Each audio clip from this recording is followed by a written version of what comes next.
जंगल में बरसात हो रही थी। गर्मी के मौसम में बरसात तो सभी को अच्छी लगती है। सभी नदी नाले भर चुके थे, फूल महक रहे थे और पेड़ों के पत्ते धुलकर साफ हो चुके थे। अब मैं फिर से भर गई हूँ। अब मैं फिर से पक्षियों को गर्म मौसम में ठंडा ठंडा पानी पीने को दूंगी और ये बहुत खुशी की बात होगी। नदी के पास एक छोटा फूल नदी की बातें सुन रहा था। मैं अपने दोस्तों को सुंदर सी खुशबू दूंगा। मेरी खुशबू से पूरा जंगल महकेगा। इस जंगल में मेरा कोई दुश्मन नहीं। हर अच्छे हर बुरे के लिए मेरी खुशबू होगी। नदी, अब मैं जवान हो जाऊंगा और मेरी रंगत और सुर्ख हो जाएगी। और फूल की बातें पास में पेड़ सुन रहा था और पेड़ भी कुछ कहे बिना न रह सका। मैं तो फिर से जी उठा हूँ। मैं तो बस मरने ही वाला था। मुझे पानी मिल गया। अब मैं सभी पक्षियों को धूप में साया दूंगा, फल दूंगा और घर बनाने के लिए लकड़ी भी दे सकूंगा। हम सब फिर से जवान हो गए। चिड़िया का बेटा अपने घर में अपनी मम्मा के साथ लिपटा हुआ बैठा था। मम्मा, ये बारिशें कैसे होती हैं? जब सागर पर सूरज राजा की धूप पड़ती है तो सागर का पानी बादलों में बदल जाता है और जब बादलों में पानी बहुत ज्यादा जमा हो जाता है बेटा, तो हवाएं उन्हें उड़ाकर सूखे जंगलों में ले जाती हैं और फिर बरसात होती है। मम्मा, परंतु मुझे एक बात समझ नहीं आई, ये सागर का पानी खत्म क्यों नहीं होता? क्योंकि सागर का पानी बहुत ज्यादा होता है। जितना पानी बादलों में जाता है उतना बारिशों की सूरत में फिर से वापस आ जाता है। वो पानी फिर से नदी नालों से होता हुआ सागर राजा में आ जाता है। माँ बेटा दोनों ऐसे ही बातें कर रहे थे और बारिश के मौसम का मजा ले रहे थे। कालू कौवा तो ऐसे मौसम में भी आराम से घर बैठने वाला नहीं था। ऐसे मौसम में उसे भूख सता रही थी। वो उड़ते उड़ते नदी की दिशा में आ जाता है। कौवे कौवे, क्या तुम भूखे हो? हाँ पेड़ जी, मैं बहुत भूखा हूँ। अब बारिश हो गई है, मैं जल्द ही तुम सब पक्षियों को मीठे मीठे फल दूंगा।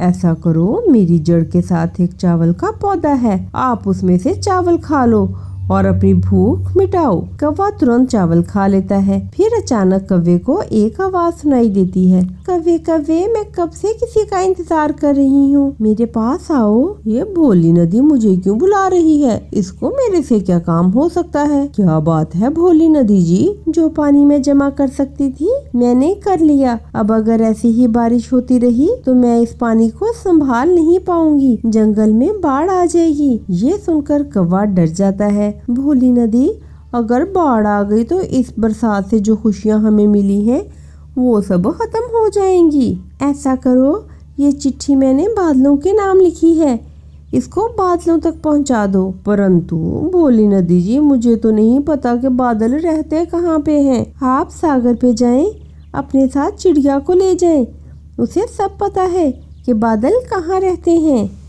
मैं जल्दी से जाता हूँ, लेकिन भोली नदी जी, आपको खुद पे काबू रखना होगा और जंगल में बाढ़ ना आने देना। कालू जल्दी जाओ, समय थोड़ा ही है। कालू रानों के घर जाता है और उसका दरवाजा खटखटाता है। कौन है इतनी बारिश में? चिड़िया, मैं हूँ कालू कौवा, जल्दी से दरवाजा खोलो। मैं नदी पे गया था, उसका पानी बहुत ऊपर तक आ गया है। चिड़िया, ये चिट्ठी मुझे नदी ने दी है, हमें ये चिट्ठी बादलों तक पहुंचाना ही होगी। क्या नदी में बाढ़ आने वाली है?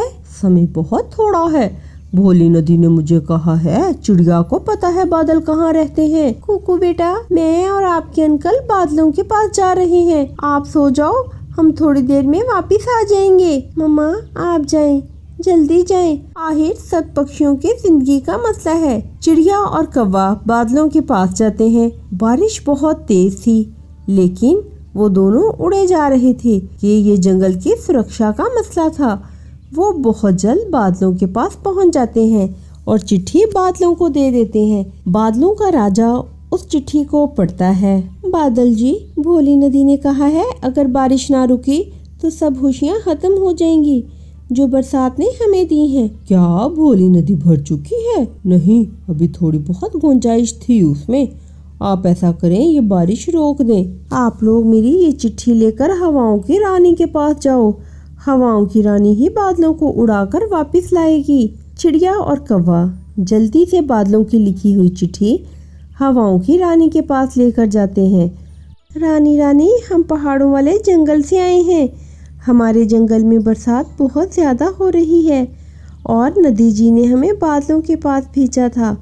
फिर बादलों के राजा ने ये संदेश आपके लिए भेजा है। चिड़िया, मुझे पढ़कर सुनाओ, बादल भैया ने क्या लिखा है इस चिट्ठी में मेरे लिए। हवाओं की रानी को मेरा सलाम।